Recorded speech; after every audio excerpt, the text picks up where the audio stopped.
Rock Dudes 22 is presented by Swedish Merch, which is a textile printing company. They describe themselves as one of Swedish largest textile printing company.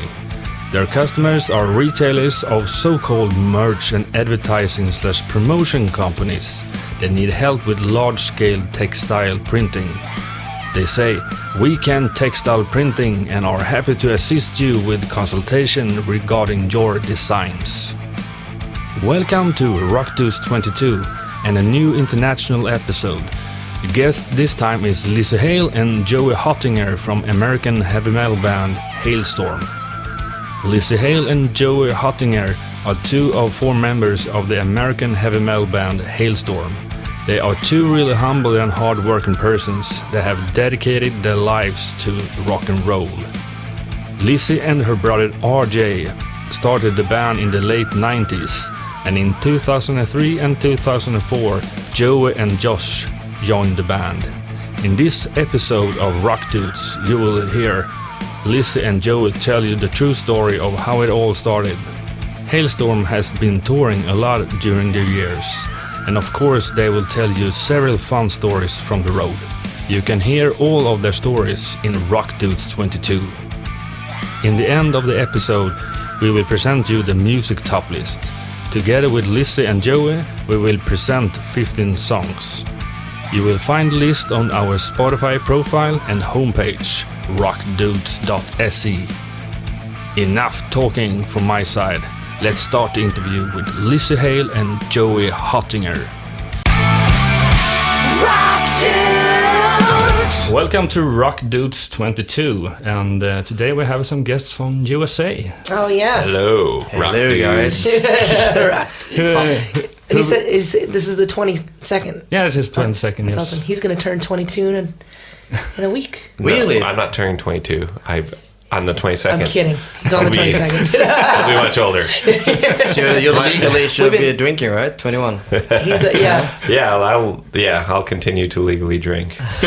Anyway, hi everyone. I'm Lzzy Hale. I'm Joe Hottinger. We play in Halestorm. Yes. Thank you. So you're here today to play in Stockholm, right? We are. Yes. We're playing at the it was the München The brewery. Oh, Yeah. That's a big place. Yes. Yeah, whatever. Yeah. That's the right way. So be packed. excited. We've never been there, so it'll be our first time there. And yeah, Party. we're going to have a lot of fun. Is it the biggest venue so far here in Sweden? Do you know In that? Sweden, maybe. We've like opened up. Well, we've opened up Did you the say arena, headlined? Is that what you said? Yeah, big Yeah, I think keyword. so. Probably. Yeah. Yeah, I don't see why not. The last time was was last year. It was Tivoli. We were at Tivoli. Is that something? Yeah, right? it's No. Tyrol. that Tyrol. was Tyrol. Yeah, Tyrol. Yeah. We just played a place called Tivoli. it's all blurring Swedish together. words. Yeah. Seems like you've been there several times in Sweden playing Stockholm. we love it very much, actually. Yeah, the first time we ever played overseas was in Stockholm Yeah. at Anchor Pub. That's a small Yeah. place. We were that- first of three bands. Yeah, and like I said, it was our first time in Europe for any reason was at the Anchor Bar, so it was like so different and everything. Like not like now we're used to it, but that was exciting. We all woke up sick the next day. Nobody could like destroyed. speak. Yeah, Yeah, you played in Gothenburg after that show, right? Mm-hmm. Yeah, and that was. I just heard you on the interview on the radio the day after. It was. yeah. There was nothing there. We Like- canceled No the Gothenburg show in 2010. Yeah.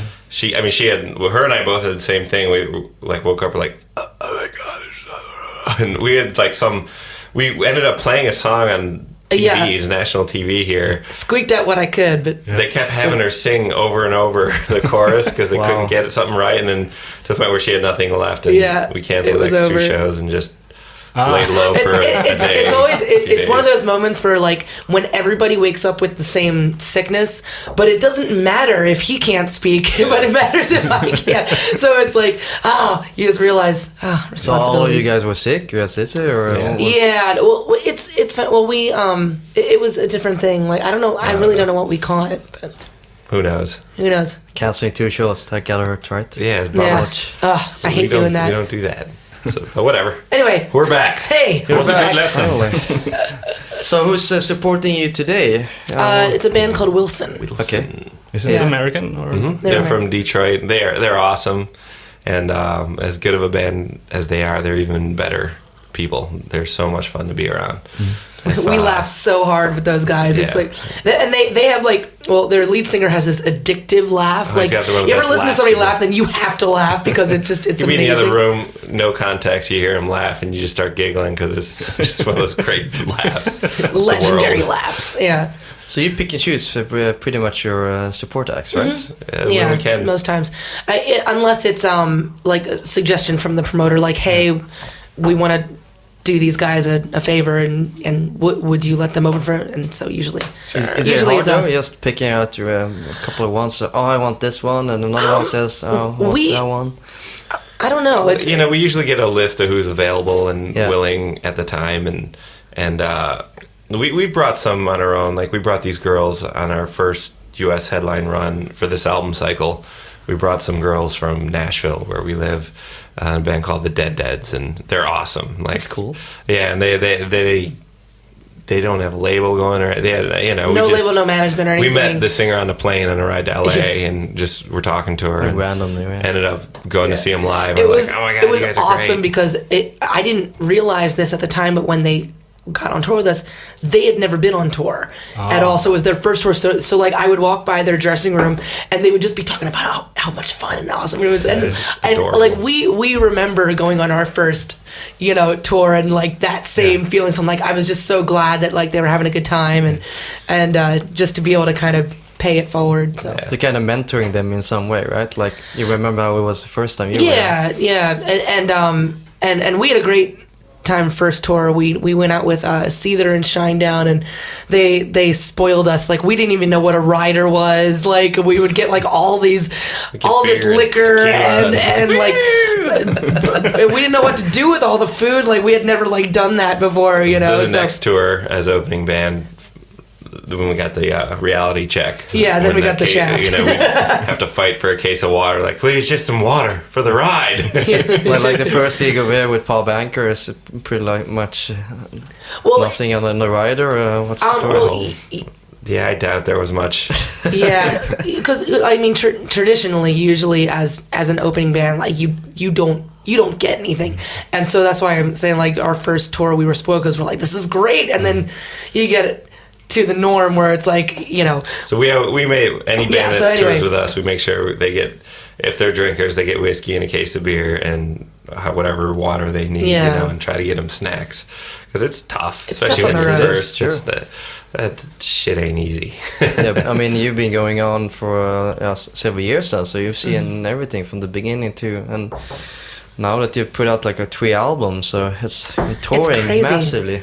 It's crazy. Did you ever expect this happening to you guys? I mean, No. No, there's a big difference between like believing in yourself and knowing that like, hey guys, we're gonna continue making music, and then things actually happening. Like we know so many bands that are so talented that never even make it past first record, never even get a record deal. You know, it's Yeah, it's amazing that crazy. we're on our third. I guess we're lucky. I don't know what. Who knows what it is? It's luck, and It's a bust our combination. ass. It's a combination of hard work and just the goal with us has always just to continue. What happens next, guys? Let's just keep moving, Yeah. no matter what. And so it's a combination of that and the stars aligning something in the right way because. You know, it could have gone so easily the other way. You know, like We're ready, man. If it all falls apart, Lzzy and I will just be in Nashville playing. We're still gonna play. Yeah, I mean, it doesn't matter. I bet we'd get a gig at the bar, the local bar. To audition. But if we get back from 5-6 years ago, from 2010 and forward, because it's someone in between, you really hit it off. And, Yeah. Some connected. yeah. It's interesting too because as people, we talk about how the road, like being on tour, you kind of stop mentally aging, you stop growing up. So like we all have the same like horrible like Terrible sense of fart humor. jokes and stuff like that, like Bus terrible humor. sense of humor.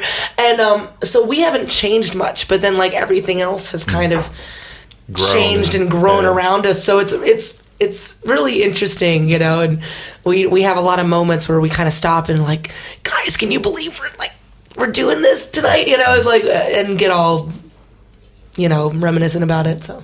And It's because fun. of the hectic touring, are you having time to just look in the mirror and see what's happening? Oh, I next? try not to look in the mirror. It's like, oh God, I haven't had sleep and whatever. Yeah, no. Yeah, I don't know. We have time to reflect. We really like traveling and touring. None of us have any kids or, well, except for Josh has a pet or something. But we don't have pets or kids or anything. So We're still thankfully responsibility free. yes, responsibility free. Yes. So we like doing this, and we'll go hard or go home. Yeah. But in that case that you are out touring a lot, do you see the tour bus as your home, or is it a place at home? It becomes it becomes your little spot in the world, and you get used to it. You do. We have a lot of people that will visit us or take get on the bus for 3 shows or something like that, and they're always like, "How do you do this?" I'm like, "I don't know. You get used to it. It's stranger to go home and be in a normal bed for a week. That's stranger, Yeah. So than to be in a little coffin. What are you doing on a typical day when you're home? 1 week. Try not Depends, to go crazy. Depends on what stage of re-entry from tour you're at. The first few days, just I literally on the bus, I wake up and I get dressed and dive right into the day, and here we go. Where's some coffee? Let's get here. Where's my guitar? And and or whatever press we do. And so at home, it's like you wake up and kind of. What do we do? Where's the schedule? And I don't know what to do. It's gotten to the point where I've called our manager and can we set up some phoners or something like that? Let's set something up because I'm going stir crazy. Then there's we 2 to keep days ourselves later busy. after that. There's just sit on a couch and just do nothing, watch Netflix or something. Okay, I've literally done nothing for 2 days straight, and then it's all right. Time to get back Maybe on we should go to the grocery store instead of just walking across the street to the restaurant. So, and try to start getting normal. And I mean, we don't do much. I play guitar. I love, I've got a bunch of guitars at home, and so I was saying hi to an old friend and get home and uncase them all and hang them on the wall. And oh, hey buddy, I missed you. So we're workaholics, pretty much, right? Yeah, I guess. Music is focus number one. It's pretty much. It's not work though. I just like it. Is it still like a hobby for you? Yeah. Yeah. I like gear. Luckily, we live in Nashville, which is Music City, so I mean, I can walk to 3 different vintage gear shops, and just every time we go back, it's something that's totally new. I'm like, ooh, all kinds of new stuff, and try not to spend all my money. How's the scene over there? If you're a rock metal band in Nashville, It's actually there's a decent rock scene in Nashville. Very cool rock it's very and roll cool. thing. A lot of people have moved there. Dave Mustaine lives there, and the Korn guys, Seether. John Corabi, Seether, some of the, Mick Mars, Mark moved there. Slaughter. Mark Slaughter's there. Tom and Kiefer.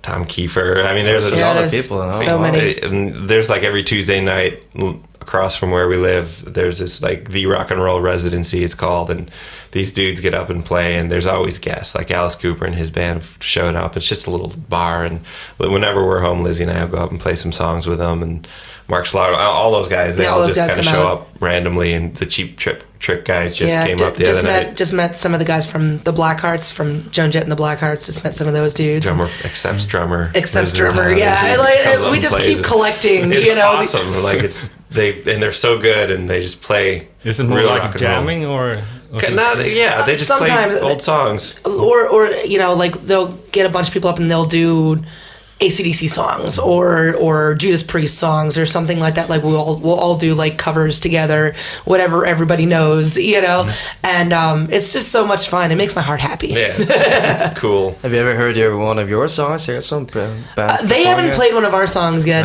Yeah. Yeah, I don't know. Would it be I would weird? I would love to see that though. That'd be a trip. That would be a trip. They play it better than we would, and then we get all jealous. No.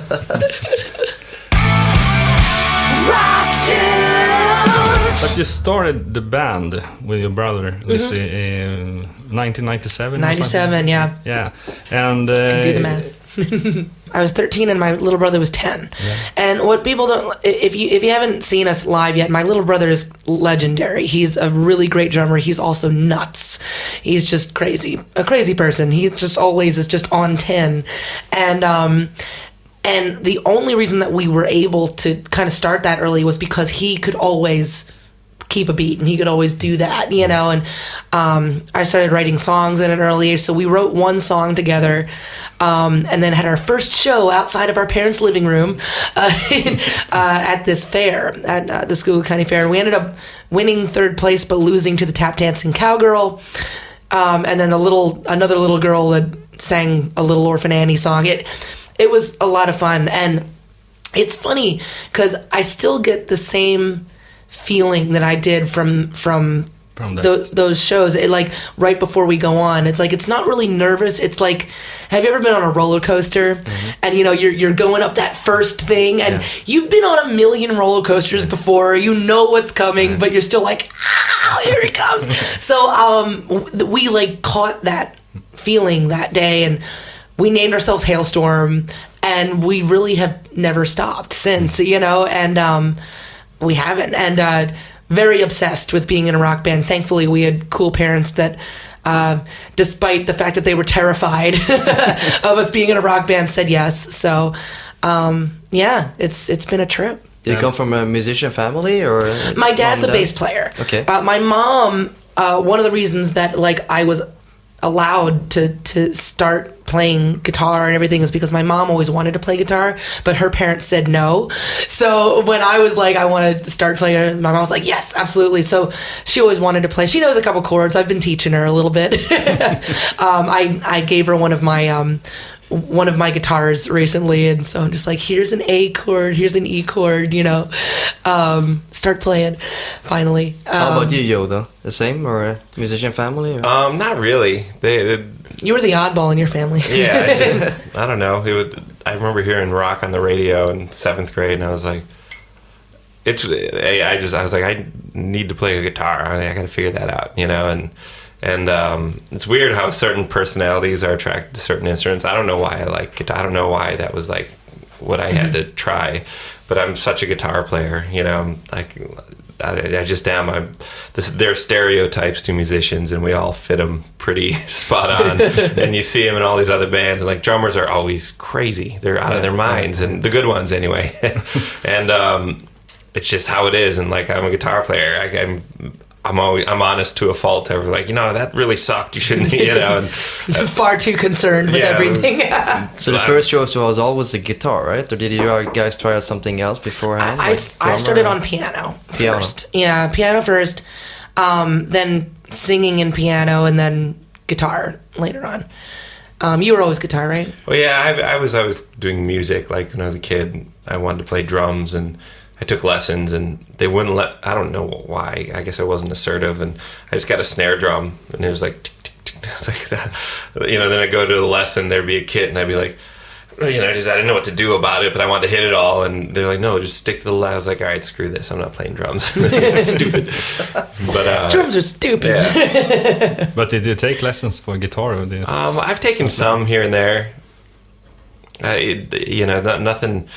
I guess enough to get me started, you know, but it's always been weird, the lesson things. I've learned a lot. I always ask on the road, you know, when we're with another band, I'm like, hey, show me something, you know, and like Mike Tremonti showed me a lot. Like, what are you working on, Mark? And he's like, well, I'm working on this. So I went and bought the same lesson thing, and I'd compare notes, like, I think he was doing it like this. He's like, well, I think he was like this. I'm like, oh, you're right. You're better at this than me.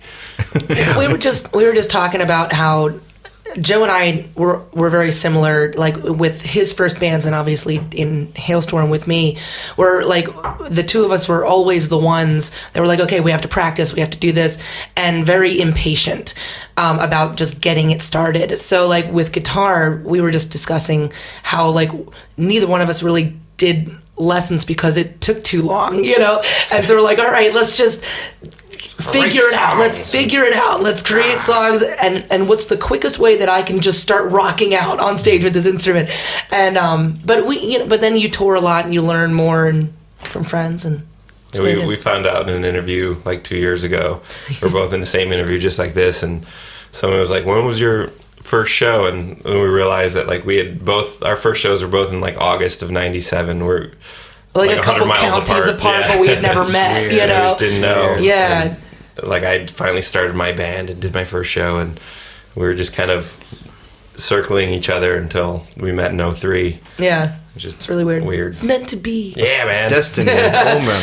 Destiny. But you guys met 2003. if I Yeah. remember. And how did you met up if you just lived I, pretty much apart? Yeah, I moved back up to Philadelphia, Pennsylvania. I went to college down in Virginia, and I moved up because I knew more musician friends, and I was like, well, my college band, that didn't work out.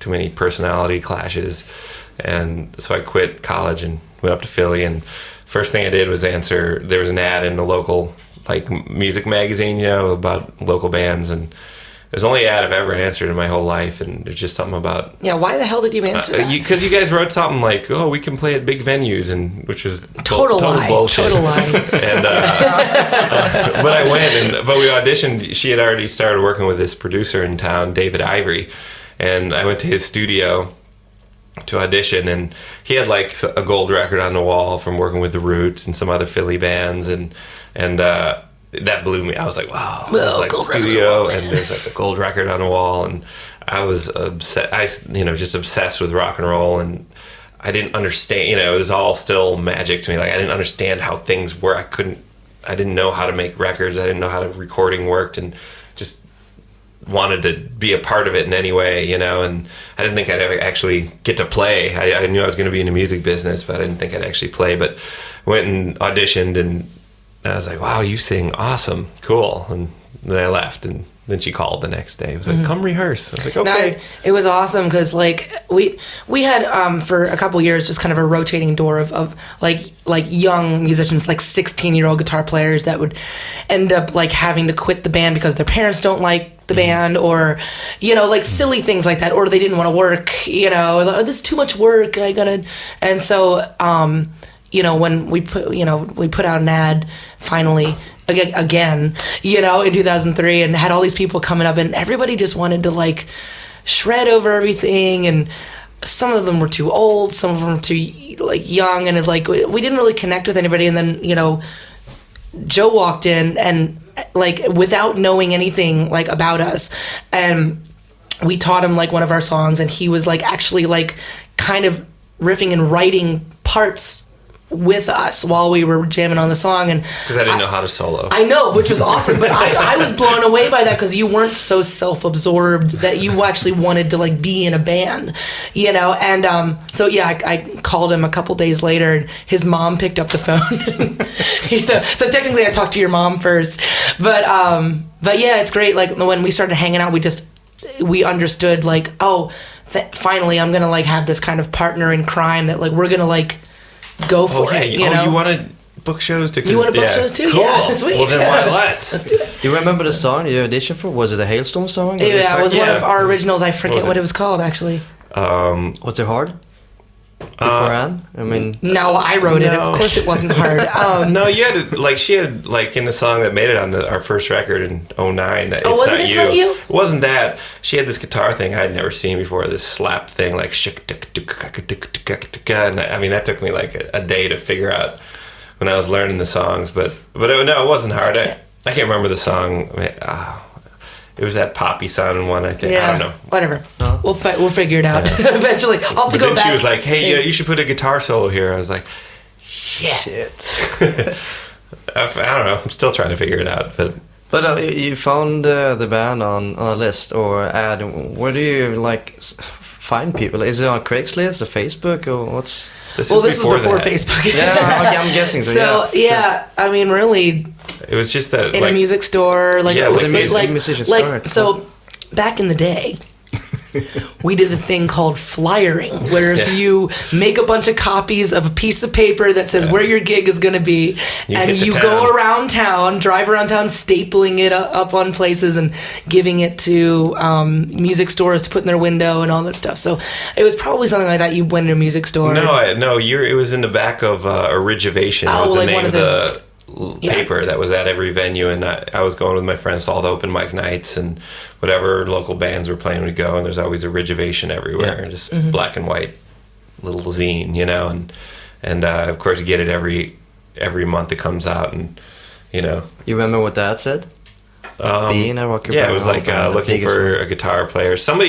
This fan just gave us this giant book, and it's got all I don't know where she got all this stuff from, all the old like Pennsylvania musician, but that ad's in it, and like the ad I answered and the ad we put out when we were looking for a bass player. It's in there.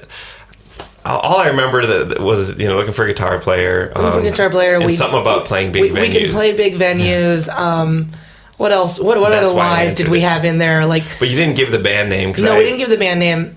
And even if you had, because actually I probably wouldn't have answered because it would have said Halestorm. I was like, that's cheesy. Well, yeah, I mean, like we understood. So like basically, we've always been kind of these, you know, even in a local scene, kind of like underdog. Like once people see us live, like they get it. But you know, if you see us advertised, it's like, oh, there's a chick in the band, and like, how is that going to be? And then that cheesy name called Halestorm, and they're kids, and so like we really didn't want to have anybody like had these preconceived notions about what we were. We just wanted to like meet people and be like, let's jam. If you don't like it after that, then fine. But I wasn't even into like hard rock. So, I know, time. Right? I told him, I was like, well, I really like Jeff Buckley and the Beatles. I'm really into the White Album right now. That's where my head's at. And she's like, all right, well, here's Seven Dust. I was like, okay. But it was awesome. Like we started playing together, and I was totally maxed out creatively, and I was like, no, this is fun. This is awesome. Well, it's part of the reason why our style is kind of unique, and we go kind of all over the place on our records, you know, from ballads to metal, because you and I especially come from very different corners of what we grew up. Like I grew up on my parents' music. I like loved Ronnie James Dio and Black Sabbath and Alice Cooper and all this stuff, and then he loves Jeff Buckley and Stone Temple Pilots and Nirvana. And I remember when we first met, we would trade CDs, like, and be like, here, listen to this. And so you gave me like this compilation CD and it said STP on it. I'm like, who's STP? What's an STP? What's an STP? And you're like, oh, come on, listen to it. Yeah. So yeah, it was fun. So a year later or so, you met the bass player, Met Josh. Yeah. We stole him. Oh, okay. From another band, or yeah, he was in a band with his high school buddy.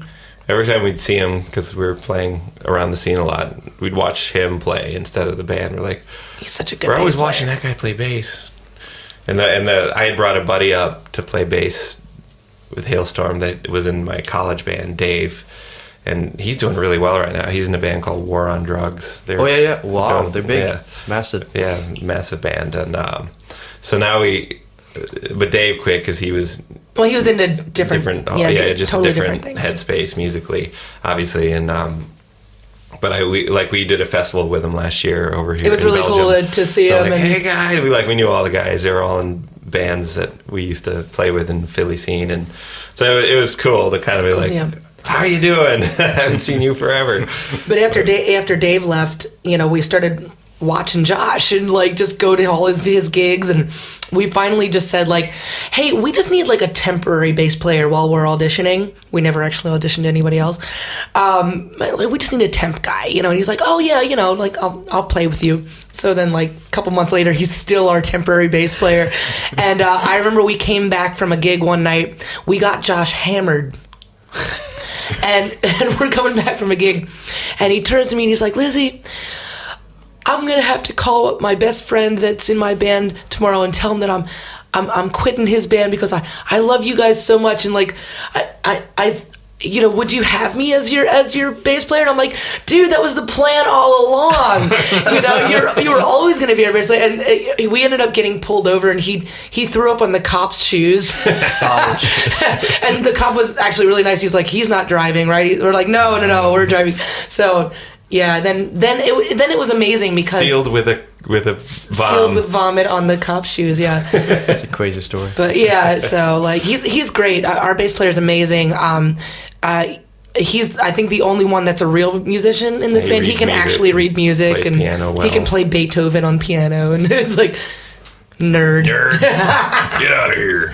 So does all of you contribute to in terms of the musical and lyrics and stuff like that? All of you guys? Yeah, it used to be really just in the past couple of years, especially with you. You write lyrics with me all the time now, but in the beginning of our relationship, it was kind of like I would write the song and then they would add their own parts to it, just musically, but lyrics were more my corner of the world. And now, everyone's definitely stepped up, and especially Mr. Joseph here. I try. He comes up with some great one-liners. I'm like, we have to use that, So, yeah, and you've been writing on your own too. So, it's evolved over the years to now it's kind of a free-for-all. I mean, since you play in a rock metal band, do you ever thinking about doing something else on the side, like a pop project by yourself or whatever? While you're on a vacation, I mean, I want to do this instead. We talk about that stuff all the time. We write and Joey and I especially we'll write weird humorous pop songs that we're well, we can never really do this in Halestorm, but maybe so we'll make up fake band names and then do a little recording, but then we don't ever release it. But we have so many songs that are just really good, but would never work for Halestorm. It's more about the experience. It's just fun to make music, and it's not always gonna be Halestorm songs, but it's, I don't know, it's chasing down an idea. That's the fun. Just capture that, whatever excitement that is when it first pops up, and try to complete it. Yeah, I've been writing a lot of I've been on a weird trip lately. I've been writing a lot of these synthy, almost like Madonna Ray of Light era, this kind of trip hop, weird pop songs, but with really weird sounds and stuff like that. And I haven't even showed Josh or Arejay any of it because I don't want them to get worried, that this is the direction of the new record. It's just something for me. I don't know. I talk a lot about maybe doing a solo project, but that has to be when all the guys are seriously, I need a vacation, and then I get bored, and then I'm gonna have to do something about it. So maybe, you never know. When I first listened to the latest album that you released last year, you have a wide dynamic, more or less everything from pop to heavy metal. In some way. We didn't really plan on that. We just decided that we were gonna, I guess, not think so hard about where things fit in on the record, and not think so hard about radio or whether anyone's gonna like it. We just kind of every day we would just go in and create and chase after whatever got us excited, So the record ended up being so. But did you have many other songs to choose from? I guess, right? There's always a ton of songs there, but it's about focusing. Next record, we're going to try to be a little more focused. I don't know what we're going to do yet, but we're writing a bunch, and we'll see. But it was pretty odd place you recorded that one, right in the show. Oh yeah. We kind of first two records did great things for us, especially second record, and kind of threw out that whole thing. I know. We win the Grammy, and then we're well, now let's change everything. We went with a new producer, did the record in Nashville. Jay Joyce has a church. He bought a church and turned it into a studio. It's awesome. And kind of recorded everything, just the four of us standing in a circle, trying to get the right take. And we take the click track out halfway through just to try to ride the wave, which turned out to be, which was great. It made some moments on the record, because then you try overdubs and it just creates chaos because you can't ever really quite hit it, but it's all right. It's not, Jay was great because he was always recording is as hard as you want it to be. It doesn't. Some people have to really be want it to be hard. It was a lot of fun. We went in and we played. We jammed together every day, but we just happened to be recording, and I remember because we said we were all we recorded everything live, so as a performance. So from beginning to end. So if one of us screwed something up, all of us had to do the whole thing over again. So I remember saying for one of our songs, "I Am the Fire," I remember there was a note that I wanted to hit in the middle of it, and it was a vocal moment.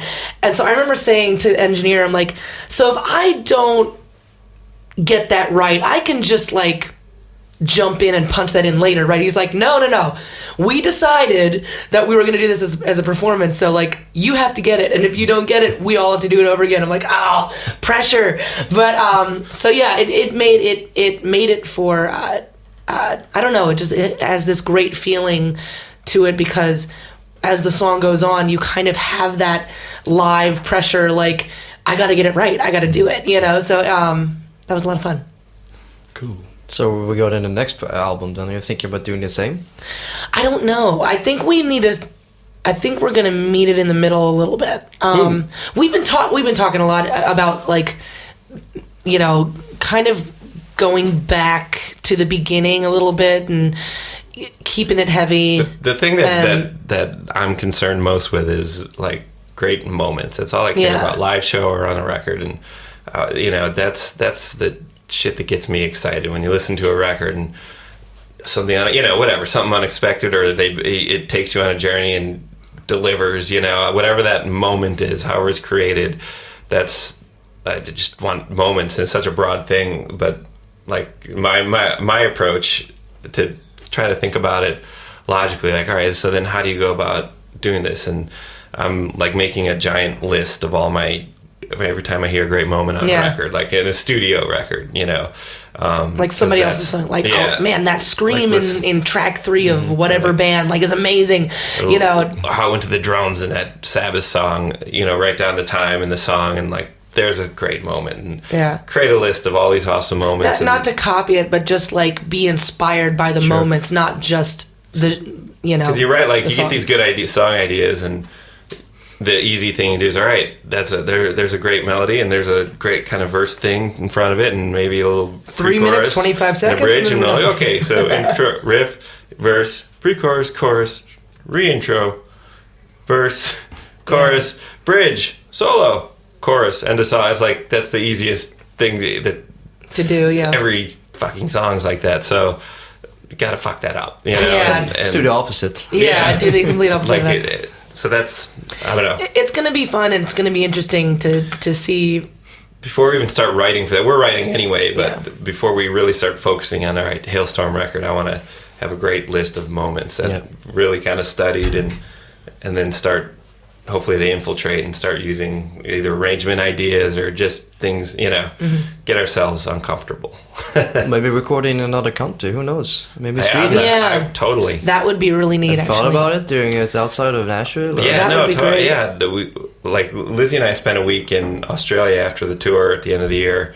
Kind of went to the beach where we didn't know anybody and nobody knew us. And it was like we just wrote the whole time because that was vacation, and it was like, and ended up we were just writing like 3 or 4 songs a day, walking around or doing whatever, and like that was fun, like to really be kind of cut off. To do a recording, Sweden's a great idea. I love this country, and you guys are so amazing, and like just as a culture. Just have really accepted us with open arms, and we really do appreciate that, and it's seriously one of my favorite places to visit. We were so excited, like we left Paris and we got to Sweden. We're like, it's cold over here though. I mean, it snowed yesterday. It was a bit a couple days before, but during the summertime it's cool though. Yeah. We've never been here in the summer. It should. We'll have to we're check doing that Sweden out. Rock, so we'll get to that'll be our first time. You're taking like the biggest one there is in rock metal, so that's pretty cool. So excited about that. We started talking about you're touring a lot, so can you give some good memories of what happens in the tour bus? We make all the good memories. We have far too much fun on tour. Let's see. What's the worst to happen then? Yeah, right. The best is when we're screwing with each other. Not even so much like with other people, but we were just talking about the crazy. We did a crazy prank on Arejay the last time that we were in Europe. Arejay likes to keep a bunch of like water bottles in his bunk, and so we ended up he inadvertently did it, but we ended up replacing his water bottles with vodka in the water bottle, and just like all of them in the. So we're all like in the bunk hall just giggling, waiting for him to like take a sip of water, and then we hear it. He's like, blah, blah, blah. What the hell? So anyway, so what he ended up doing with those bottles was trying to prank us, and so he put all of them back in the like the water case. The next morning, our driver, the bus driver, is like complaining about like this coffee tastes like shit and what's going on. The driver, he made coffee with the water that was vodka, and so we finally figured out, oh my god, there's booze in the coffee, pull over, so like it was just the prank that turned into a prank, and then we ended up pranking the we almost, I know, thank God we figured it out before he gets drunk driving us, but it was that was a funny one. I don't know. We like hanging out with each other. We haven't killed each other yet. Yeah. We surround ourselves with good people. Our crew is like our family. They're best friends with all of them. And I mean, it was like a week or two ago. We all laughed so hard. It's not something that can be explained. We were just making fun of each other, and whatever happened, and we all laughed so hard we were like hurting for 2 days. Yeah, afterwards. just We're like, sore. oh my god, what happened? We have a good time. There's nothing like touring the country, touring anywhere, the world, I guess I should say now. We're worldwide, yay. But, touring the world, visiting new places, and doing what you love every night, which is rock show, with the people that you enjoy hanging out with. There's nothing better. Like, I can honestly say, like, I'm 32 now, and I think in the happiest place I've ever been because of all this stuff happening, and the fact that we're still doing it and still, in a band, and we have such a great time on stage, to the point that you make each other laugh on stage and then screw each other up. I don't know. It's a good time. I don't think I would want to do anything else. Mm-hmm. That's cool. Regarding countries that you visit, is there any country you haven't gone yet that you're like, I'm so looking forward to maybe in the future to come here or whatever? I mean, more other places are more located somewhere else. We've never been to Iceland. That would be cool. I'd love to go to Iceland. I've never been there even. Right. Where else have we been? South Africa. Yeah, we were great. supposed to do South African shows in April, but I think that fell through for whatever reason. So it'd be nice to get down there, check out Cape Town, Johannesburg. We've never been to China. A lot of the close countries. Around there, like Thailand and Philippines, Indonesia. We haven't done any of that, but maybe this year. Yeah, I know we're going to be doing a lot more international in the fall. Mm-hmm. We have to get down. We did Rock in Rio in Brazil. How was year. that? That was awesome. Insane crowd. Yeah, Brazil is a whole other breed of fandemonium. It's like they go crazy. Our first time over there. Nuts, yeah. It was like Beatlemania. Like they're camping out at our hotel room lobby, and you can't even like make it through like the crowd of people into the venue. Like security had to pick her up and drag her through. It was awesome. I didn't understand what was going on because we got off the plane and they assigned us 3 security guards, and this is before like we even ever considered having a security guard, So. And I'm like, guys, seriously, nobody knows who the hell we are. This is overkill. You're not going to see any action. Sorry. And they're like, oh, you just wait. I'm like, oh, okay, whatever. And so we get to the venue, and the van pulls up, and it's like, like all these hands on the window, like those like old Beatles videos, shaking the car. And so we open up, and they're like, and everyone's like, hey, how you doing? So they literally had to pick me up like by my elbows and like get me into the venue. And I'm like, what just happened? It's like nobody knows who I am like that. And so it was just really neat. It is. And so we go to Rock in Rio, and the crowd is just crazy. And I got to sing with the Hollywood Vampires at that gig as well, which is Johnny Depp, Alice Cooper, Duff McKagan, Matt Sorum, Joe Perry, and that was great experience. But regarding security, you actually have one guy with you. Yeah, we have one guy with us now. Did that happen after that Brazilian show, or No, you decided on security, or we started really it's only been like this year. Started about a year ago, bringing someone with us, and it's good. You know, you get a lot of awesome fan mail and fan letters, and then you get some really weird ones that. Like stalker? Or? Yeah, it's just not right, and there's something not right with it with a few of these people, and they really, really idolize Lzzy, and some of the letters were a little scary, and you know, we erred on the side of, well, we don't want to have something happen and then say, well, we wish we had security with us. You know what I mean? We talked about it that one time, but we decided not to do it, and like that's. Yeah. You know, but you never actually met someone. I mean, writing and then we've met a couple of them. You did? Oh, yeah, wow. And thankfully everything was cool. But yeah, it's been. You never know. There's a couple of them. Right. There's a couple of them that have written me letters, and they're scary letters, and then we'll see them at the show, but then they won't hang out afterward, or there's one of them that just kind of hides in the shadows, and it's like then you think about the people that don't write letters. Like, yeah, I don't know, it gets weird. Yeah, It's like fandemonium can take a weird turns with people. So Now it's time for Rock Dudes 22's music top list. In the music top list, we will present 15 songs divided into 1/3 each.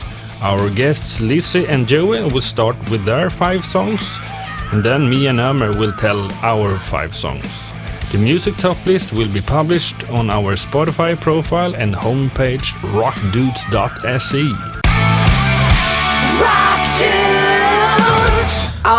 As an album, one of the more recent ones that has come out, like as far as in the metal side, the latest Mastodon record is amazing, and just as a whole, I listen to a lot of vinyl when I'm home, you know, so I have the vinyl, and you just have to listen to that whole album all the way through, and it's just Once More Around the Sun. Yeah, it's just amazing. I really like the new Baroness record, Purple. Oh, that's so good. It's so good. Yeah. I've never really listened to them before. I don't know. It's never too late to get into music, I always say, but I just have not for any reason other than it hasn't come across me.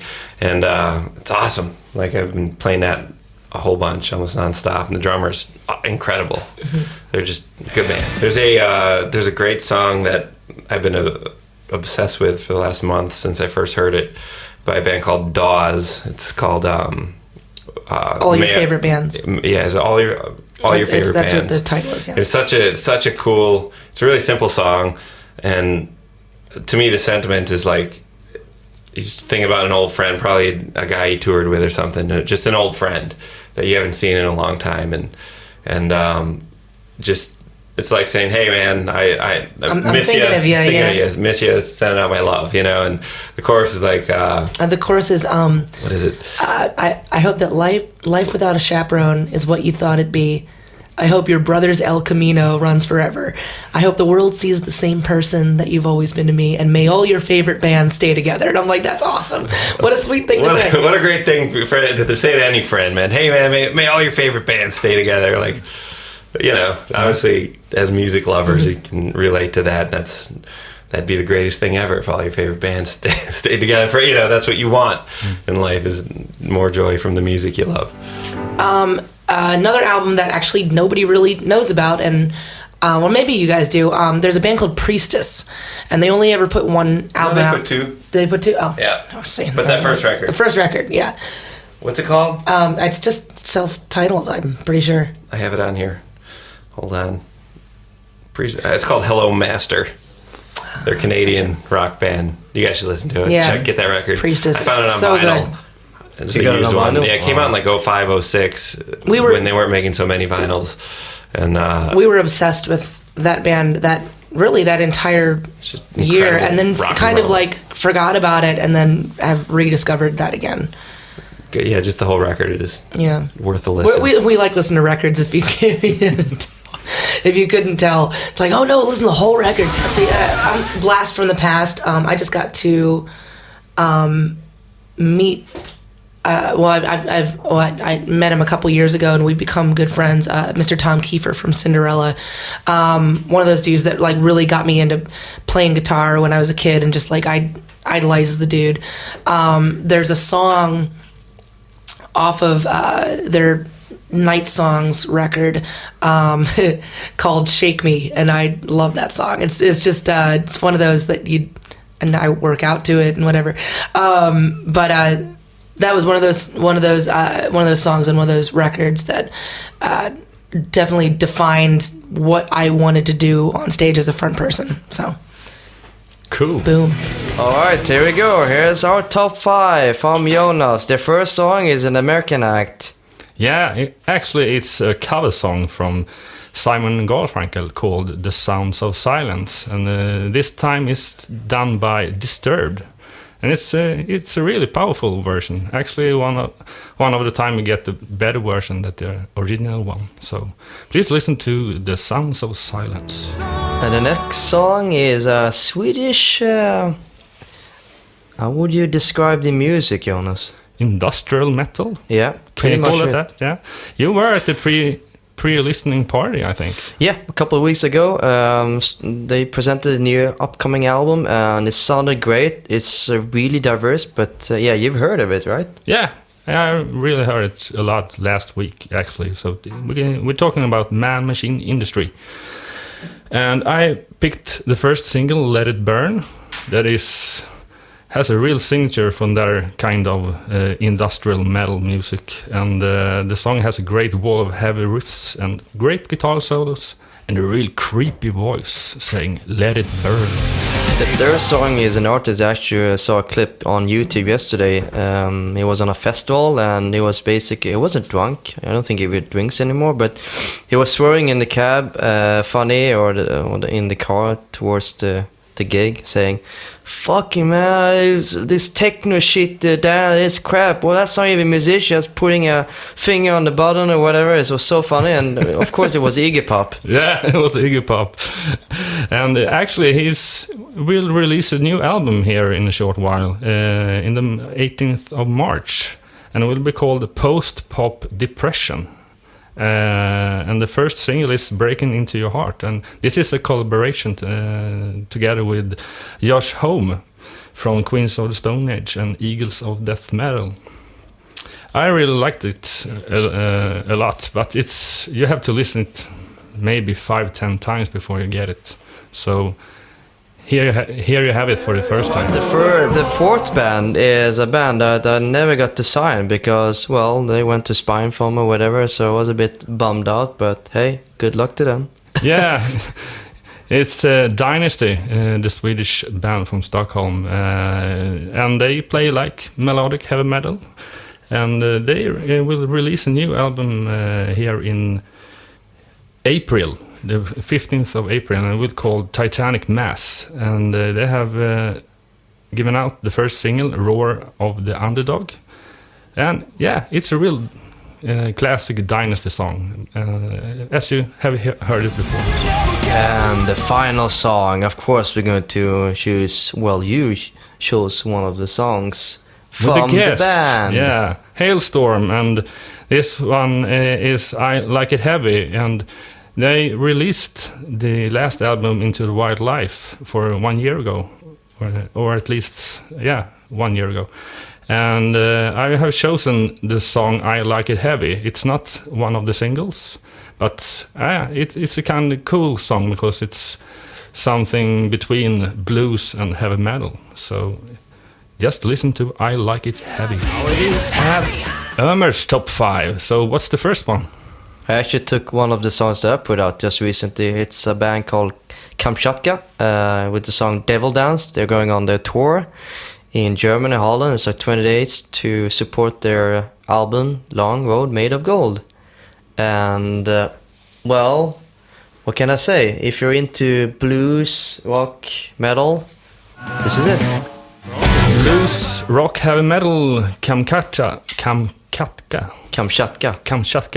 What do you have for the second one?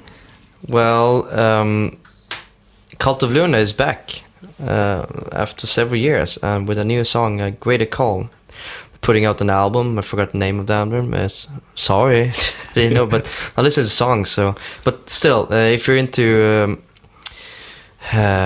really good musician and using the whole instrumental parts, building bridges and stuff like that, you should definitely check out Cult of Luna because it's really atmospheric rock metal. What do you have for the third song?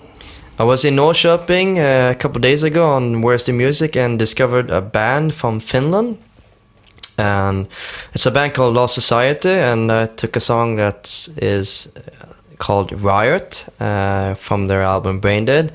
They're kind of young, I don't know, maybe 18 or 20, but it's like if you're into really, really early Metallica, this is the first choice for sure. It's like, wow, I didn't think you would come up with that kind of music anymore because it's not really popular, but trashy, early Metallica with good vocals and great stage presence for sure. Now I have to listen to that one. Yeah, you should be a fan. Okay, now we are on number 4 in your list, and this was actually a band that was here to do a show for a couple of weeks ago. Yeah, Amon is back with the Viking death metal, the song First Kill from the album First Kill, and yeah, I mean it's typical Viking Amon death metal. Well, I love them. Last song, what should it be? Is it some death or is it black or what is it?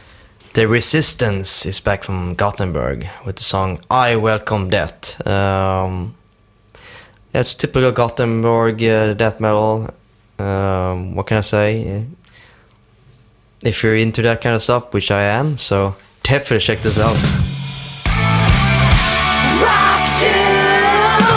And now we have come to the end of this episode, and thank you a lot, you guys. Wow, thanks for having us. Really It was a appreciate it. Yeah. Great So combo. we're looking forward to seeing the show tonight as well, and we're happy that you stopped by and Oh, was Awesome. cool Absolutely. getting to know you guys regarding all the stuff happening. It's intense. I mean, wow. we like having these conversations with people. It just so happens to be that we're recording. It's awesome. Yeah, thank Good you to guys. talk to good music fans. Yeah. for sure. So thank you. Dudes. Thank you. Dudes even. Thank you for listening to Rock Dudes 22, where our guests Lzzy and Joey from Halestorm did tell us all about their experiences and all the stories about touring and more. The music top list that was in the end of the episode will be published through our Spotify profile and homepage rockdudes.se. Don't forget to follow us on our social media network as Facebook, Instagram, YouTube and Twitter. Search for Rock Dudes Podden. Please write some comments about this episode, what you're thinking about this podcast, and which guests you want to be in our future episodes of Rock Dudes. We will of course thank our sponsors Swedish Merch and J-Leaf IT and Media. The jingle was recorded by Jonas Hermansson, Peter Månsson and Mia Coldheart from Crucified Barbara. The interview was recorded by Jonas Löv and was edited by Endigo. Next episode, Rock Dudes 23, will be published the 25th of March. Until then, rock on!